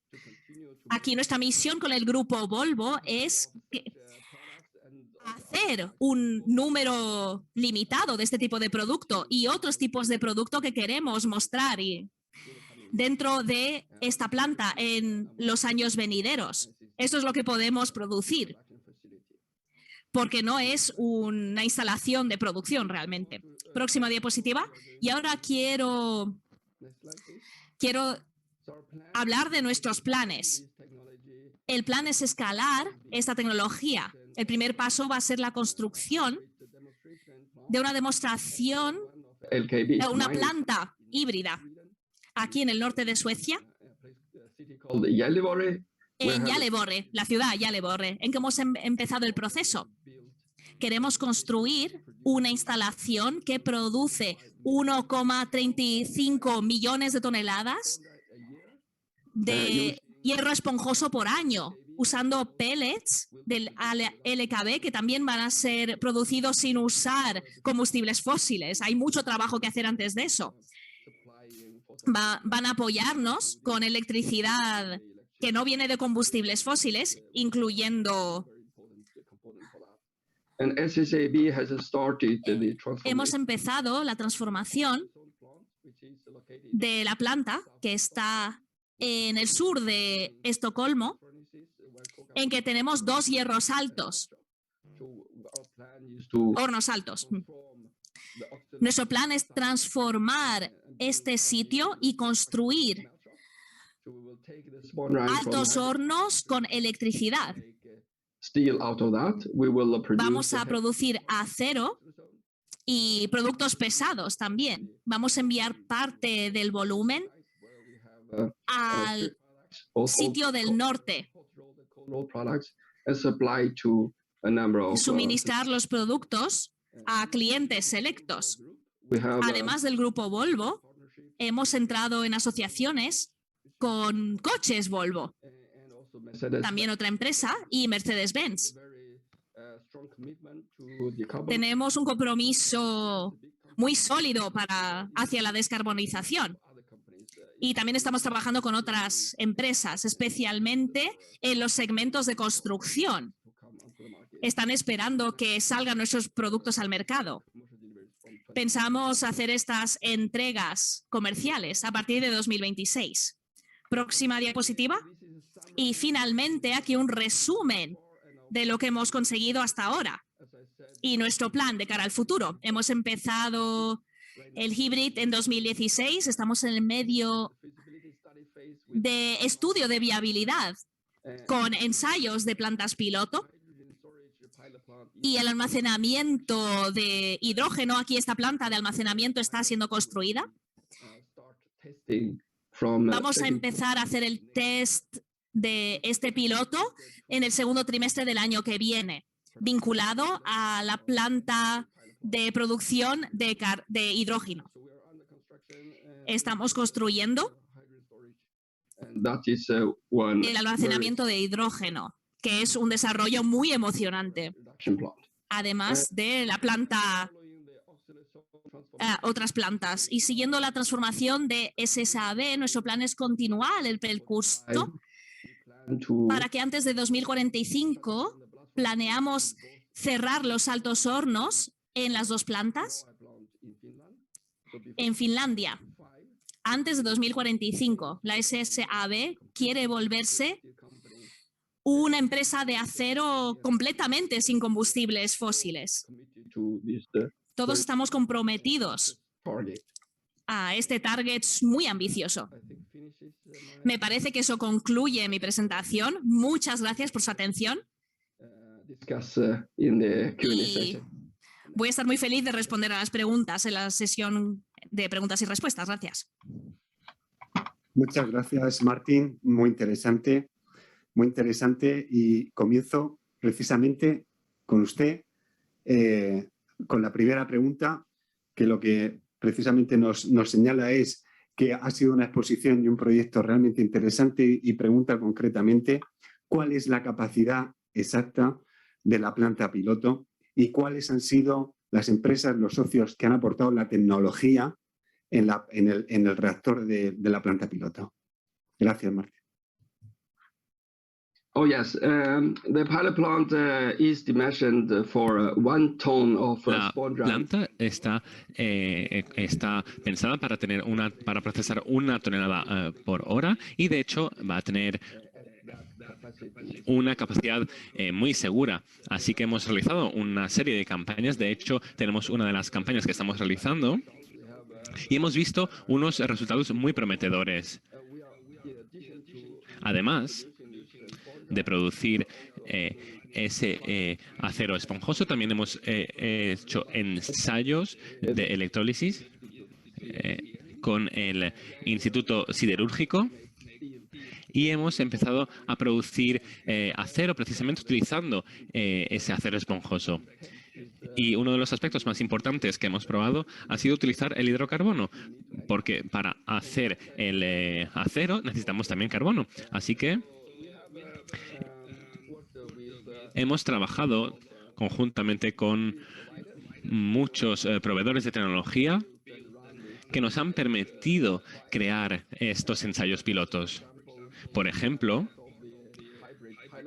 como parte de este proyecto piloto, el eje, por ejemplo, nos lo ha dado Ternovagil, que es una asociación, un socio muy bueno, y también tenemos ANEL, y para la parte de automatismos y componentes también tenemos otros socios.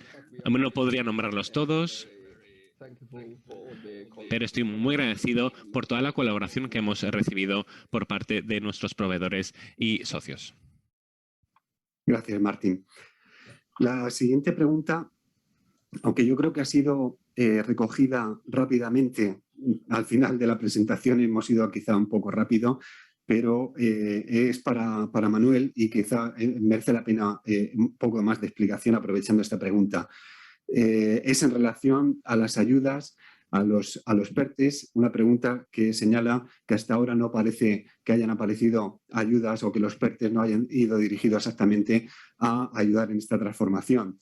Y pregunta al respecto de estos posibles instrumentos. Creo que aquí podría ser relevante destacar la previsión del IDAE y las líneas de ayudas que vamos a tener y su volumen. Es para Manuel. Gracias, Alejandro. Sí, efectivamente, el componente 9 del hidrógeno, o la componente 9 del PERTE relativa al hidrógeno, formará parte de un PERTE en el que estamos trabajando, ¿no? que tiene que ver con hidrógenos renovables innovadoras y todas las tecnologías para la transición energética, y cada una de las líneas que comentaba, las 4 líneas que he comentado en mi presentación, pues será objeto de unas bases y una convocatoria específica en las que se está trabajando, efectivamente junto con el IDAE, que es nuestra agencia de energía dependiente de la Secretaría de Estado y que nos permitirá canalizar muchos de los fondos. Como se sabe, gran parte del presupuesto del plan de recuperación relativo a las componentes que tienen que ver con energía, pues se van a ejecutar a través del IDAE, bien directamente, bien territorializando los fondos allí donde en las comunidades autónomas, allí donde se considere que sea más eficiente esa forma, o nos lo diga así la Constitución, ¿no? Y el reparto competencial. Se ha empezado en la ejecución del plan de recuperación, se ha empezado por aquellas líneas que tenían un componente más continuista, porque había cosas similares, y estamos hablando de las líneas de movilidad, de autoconsumo, esas ya se están lanzando, ya se están ejecutando los fondos y las siguientes van a ser las del hidrógeno, son más innovadoras, no tenemos experiencia previa y por tanto pues bueno, estamos necesitando un poco más de tiempo para su correcta configuración, pero bueno, todo el mundo será puntualmente informado cuando vayan saliendo, las convocatorias aparecerán y serán publicadas adecuadamente y por supuesto la asignación de los fondos y de las ayudas pues se regirá, como no puede ser de otra forma, por la ley de subvenciones y por la normativa y basada siempre en procedimientos de concurrencia competitiva en los cuales se prime y se priorice aquellos proyectos que por su grado de madurez o por su definición pues mejor contribuyan a los objetivos que vamos a establecer particulares para cada una de las líneas. Entonces, bueno, no me puedo comprometer ni anunciar, por desgracia, una fecha concreta de cuándo van a ir saliendo, pero bueno, nuestro compromiso, pese a la crisis de precios energéticos y todo el resto de asuntos que estamos viviendo, nuestro compromiso es que puedan salir lo antes posible. Gracias, Manuel. La siguiente pregunta es para Teresa. Le preguntan que ha mencionado en su presentación como elemento clave la captura de carbono y pregunta, bueno, pues una descripción sobre el estado actual de las instalaciones que hay en marcha, las instalaciones de su empresa y el despliegue temporal realista para que esta tecnología ayude más al sector. Muy bien, gracias Alejandro y gracias por la pregunta. Bueno, lo que son las tecnologías de captura de carbono existen desde hace tiempo. El CO2 que consumimos en nuestras Coca-Colas o que utilizamos para la paroscopia en operaciones quirúrgicas se captura, con lo cual es una técnica que existe desde hace mucho. Lo que era un reto era conseguir un porcentaje de captación realmente elevada y eso, bueno, ahí me vas a permitir, y eso que Andrés me dijo que no hablara mucho de la compañía y creo, pero me vais a permitir que saque un poco de pecho y presuma que nosotros tenemos una tecnología patentada desde el año 2015 que está en funcionamiento, que la primera instalación que hicimos fue en una de nuestras plantas de producción de hidrógeno, precisamente por este compromiso con la descarbonización tan fuerte que tenemos en el grupo Air Liquide, y que hay muy grandes proyectos en el norte de Europa en los que estamos participando. Uno de ellos es el del puerto de Rotterdam, que a mí me parece un ejemplo especialmente interesante porque ahí nos hemos puesto de acuerdo 3 empresas públicas, 3 compañías públicas y 4 privadas para hacer toda una captación de carbono en distintos basanes de la zona. Es un proyecto transfronterizo que cubre Bélgica, Holanda y posiblemente se extienda también a una parte de Alemania, y creo que es un caso clarísimo de éxito de esta colaboración. Pero estoy totalmente de acuerdo también con lo que decía Manuel antes. Entonces, el hidrógeno hacia el que vamos es el hidrógeno renovable. Lo que pasa es que creo que la neutralidad tecnológica nos puede abrir cadenas, porque con ese CO2, aparte de utilizarlo para los usos que ya se utiliza hoy, también se puede abrir cadenas de combustibles sintéticos. O sea, hay otras opciones. Pero bueno, claramente creo que es en lo que hemos estado hablando más durante toda esta sesión. Lo que tiene más peso y está en desarrollo es el hidrógeno renovable. La tecnología, efectivamente, no podemos decir hoy cuál es la ganadora, y yo creo que eso es lo bueno, porque eso nos va a hacer que apostemos por distintas tecnologías. Nosotros en nuestro caso en común tenemos colaboraciones y participamos en una empresa de priorizadores que se centra bastante más en alcalino, pero también tenemos un acuerdo marco con Siemens para el desarrollo de los PM de tamaño grande, con lo cual yo creo que lo importante de todo esto es que estamos ante una situación fantástica de desarrollo de muchas cosas, donde la colaboración es muy necesaria y las tecnologías se están acelerando muchísimo. Y bueno, en esa realidad también el esfuerzo regulador que se está haciendo desde el Ministerio yo creo que también está de agradecer, porque efectivamente la velocidad a la que Manuel y todos sus compañeros están Antes decías, Manuel, ¿no? Todo lo que habéis sacado en los últimos meses y es, bueno, realmente impresionante. Pero bueno, parte del reto y que todos tenemos que tirar de este carro para no perder la oportunidad y no perder la oportunidad también como país. Gracias, Teresa. Ahí tenemos que trabajar todos juntos. Una pregunta para Jesús Gil. Nos preguntan si se han realizado ya pruebas a escala industrial para el transporte del hidrógeno por conducciones actuales de gas natural.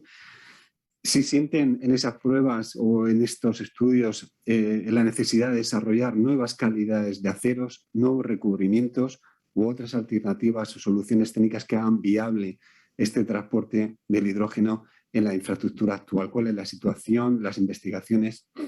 Gracias, Jesús. Gracias, Alejandro, y gracias a la persona que ha lanzado la pregunta. Bueno, aquí lo primero que tendríamos que hacer es distinguir sobre esta pregunta si de lo que estamos hablando es de infraestructuras que van a transportar hidrógeno 100%, es decir, serían infraestructuras dedicadas, o bien, digamos, en blending o en mezcla con gas natural. Respecto a lo que serían infraestructuras dedicadas, existe ya código de referencia para todo lo que serían infraestructuras de nuevo diseño, lo que denominamos greenfields de hidrógeno, grandes tuberías de hidrógeno para lo que sería la logística en un despacho, digamos, similar al que tendría actualmente el gas natural. En este caso, los códigos de referencia que usamos nosotros para todo el diseño de este tipo de infraestructuras es ASME B3112, como código de referencia, que incluye todo el despliegue de diseño, materiales relacionado con infraestructura de tubería y accesorios para todo lo que es hidrógeno 100%.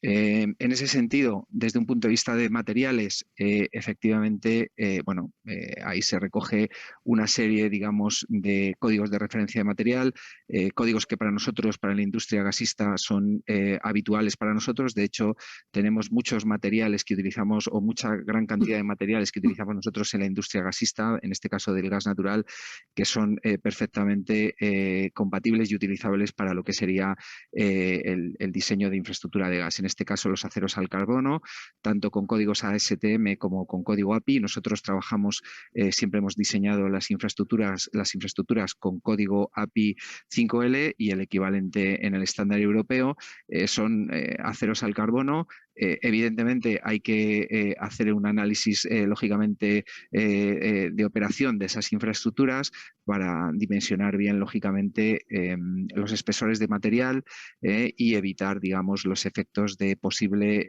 embrittlement, de ataque del hidrógeno, en este caso a la estructura molecular del acero. Pero en principio los materiales son muy similares, los códigos de diseño son muy similares y, bueno, pues en principio se podrían, y de hecho nosotros lo estamos haciendo así, se pueden diseñar ya las infraestructuras con ese código de referencia. Otra cosa muy diferente es cómo despliego esa infraestructura desde el punto de vista del reglamento de redes ya cometidas, y cuando estamos hablando de, y lo ha comentado también Manuel, lo que son los grandes trazados de infraestructura, donde hay aspectos regulatorios fundamentales como puede ser la utilidad pública, ¿no?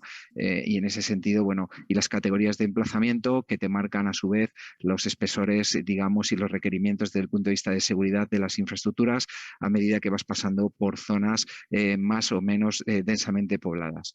Luego, desde un punto de vista de infraestructuras preexistentes, bueno, lo que se hace es un análisis caso por caso, lógicamente, y nosotros diseñamos bajo ASME 318, ¿vale? Y los códigos de referencia europeos, aparte de lo que son las ITCs españolas y demás.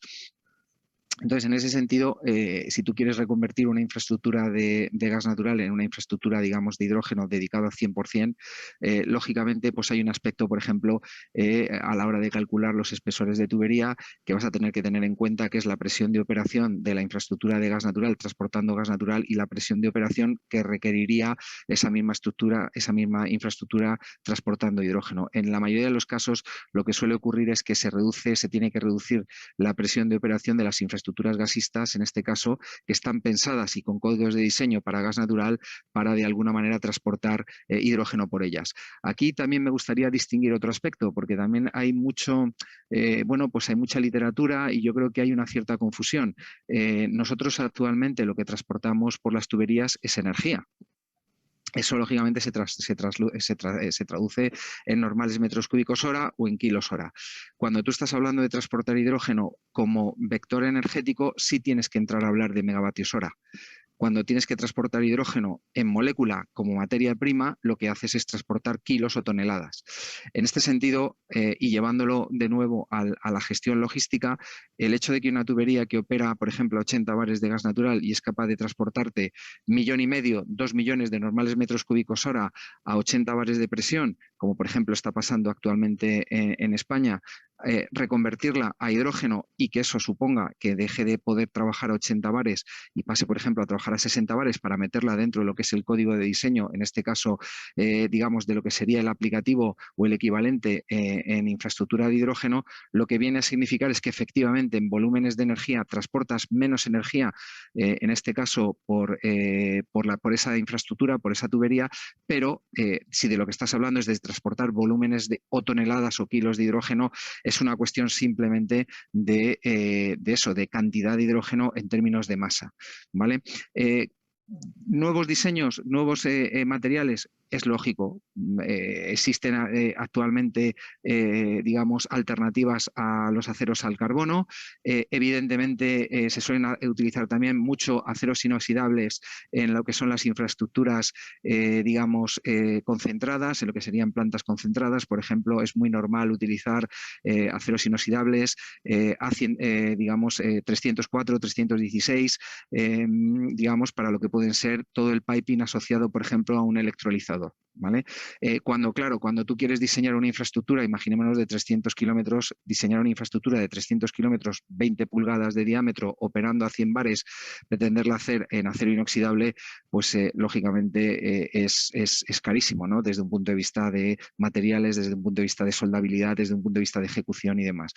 Por eso digo que los aceros al carbono son aceros perfectamente, evidentemente, con los criterios de diseño óptimos, son perfectamente utilizables, y tanto aceros al carbono en tubería como aceros al carbono en accesorios, valvulería, fittings y demás son perfectamente utilizables para el hidrógeno, evidentemente aplicando los criterios de seguridad que son esenciales. ¿Otros materiales? Sí. Puede haber sistemas reforzados, puede haber sistemas composites e incluso se suelen meter inhibidores por dentro de lo que es la infraestructura, digamos, de tubería para evitar procesos, digamos, de embrittlement acelerado, más allá de que los criterios de operación y mantenimiento de las infraestructuras también cambian, ¿no? En el caso del gas natural, nosotros hacemos patrolling de las infraestructuras por dentro y por fuera, metemos pistones inteligentes, se mira, digamos, el hecho de que haya ningún tipo de integridad, tanto interna como externa.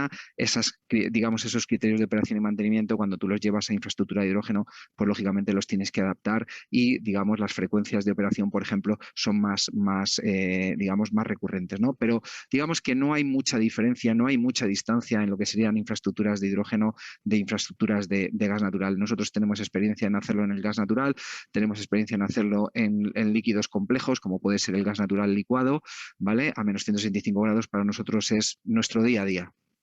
Jesús, muchísimas gracias por todos los detalles técnicos.